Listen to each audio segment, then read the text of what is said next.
It happens in seconds. Moms and dads, you know that feeling. Your child gets lost in a store, maybe just wanders off for a second or two. Your heart stops, though. Panic sets in, and you think the worst. It's happened to most of us, but what if you had a secret weapon, an extra layer of safety, so to speak? How far would you go to keep your children secure? Would you be willing to microchip them? Experts tell us the technology already exists. Turns out one Bay Area mother is all for it, and she shared her story with our Melanie Michael. Hey guys, good evening to you both. You know, chances are if you have a four-legged family member at home, it's already microchipped.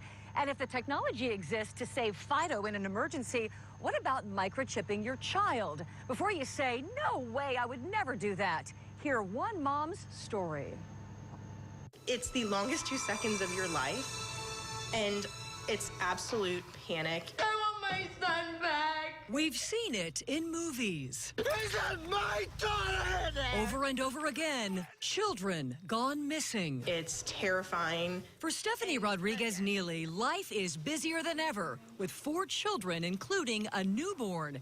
She knows scary situations can happen in an instant, and for her, it has. If it'll save my kid, there's no step that's too extreme.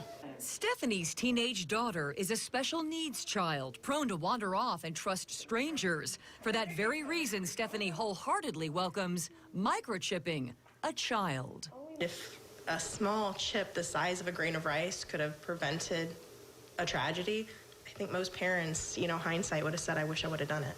But Stephanie is in the minority in her Tampa Bay moms group, where other mothers call this too sci-fi and invasive. You're putting a battery in your kid, you're putting a chip in your kid, and where does it stop?